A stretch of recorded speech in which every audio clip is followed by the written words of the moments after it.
ये toll tax के rules आपको पूरी तरह से जानने चाहिए। ये आपके राइट्स हैं। सबसे पहला और सबसे महत्वपूर्ण नियम है 10 सेकंड रूल। जब आप फास्टैग लेन से गुजर रहे हो और अगर आपको 10 सेकंड से ज्यादा वेट कराया जाता है तो आपको टोल देने की जरूरत नहीं है। सरकार ने यह नियम इसलिए बनाया ताकि टोल प्लाजा पर ट्रैफिक न रुके और गाड़ियां सुचारू रूप से आगे बढ़ सकें। अगर टोल प्लाजा वाले इस नियम को नहीं मानते तो आप तुरंत 1033 नंबर पर कॉल करके शिकायत दर्ज करा सकते हैं। अब आता है 20 किलोमीटर रूल। अगर आपका घर या कार्यस्थल उस टोल प्लाजा से 20 किलोमीटर के दायरे में आता है तो आपको कभी भी टोल नहीं देना होगा। यह सरकार द्वारा लागू एक आधिकारिक नियम है, लेकिन टोल प्लाजा कर्मचारी अक्सर इसे मानने से इनकार कर देते हैं। अगर आपके पास प्रमाण है कि आपका घर 20 किलोमीटर के अंदर आता है तो आपको टोल देने की जरूरत नहीं है। इसके लिए आप अपना वाहन रजिस्ट्रेशन डॉक्यूमेंट या एड्रेस प्रूफ दिखा सकते हैं। अगर टोल प्लाजा वाले फिर भी टोल मांगते हैं तो तुरंत 1033 हेल्पलाइन पर कॉल करें और अपनी शिकायत दर्ज कराएं। अगर टोल प्लाजा वाले फिर भी नहीं मानते तो क्या करें? सबसे पहले आप टोल प्लाजा के सीसीटीवी कैमरों के सामने अपनी पूरी बातचीत रिकॉर्ड करें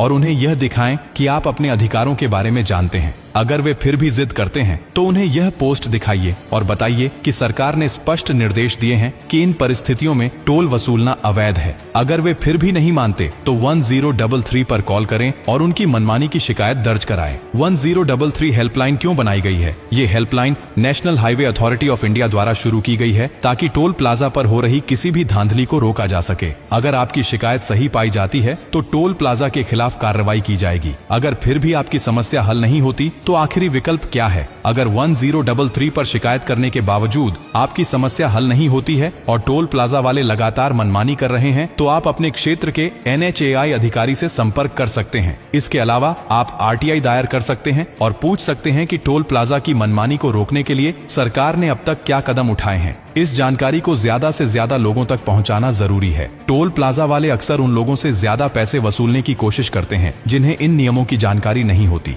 इस पोस्ट को इतना शेयर करो कि बाउंसर रखने वाला टोल प्लाजा मालिक भी इन रूल्स को मानने पर मजबूर हो जाए और उसका रूह कांप उठे। अगर आप किसी ऐसे टोल प्लाजा के बारे में जानते हैं जहां यह नियम तोड़े जा रहे हैं तो कमेंट बॉक्स में उस टोल प्लाजा का नाम डाल दीजिए। बाकी का काम हम देख लेंगे। अगर आपको जबरन टोल भरने के लिए मजबूर किया जा रहा है तो चुप मत रहिए। हर वाहन चालक के अधिकार हैं और अगर हम मिलकर आवाज उठाएंगे तो टोल प्लाजा की गुंडागर्दी खत्म हो सकती है। आपका एक शेयर हजारों लोगों को बचा सकता है। कमेंट में बताइए, क्या आपको कभी टोल प्लाजा पर गलत तरीके से पैसे देने पड़े? आपकी राय सरकार तक पहुंचाने का हमारा मिशन है। अगर आपका कोई सवाल है तो पूछें, हम आपको सही जानकारी देंगे। और हाँ, हमारे चैनल पर हर दिन एक सर्वश्रेष्ठ कमेंटेटर का नाम घोषित किया जाता है। हमारे पिछले वीडियो पर शानदार कमेंट किया राजू दास ने, उसके बाद कमलदेव शर्मा और फिर इब्राहिम ने अपनी राय साझा की। आप सभी के समर्थन और प्यार के लिए दिल से धन्यवाद।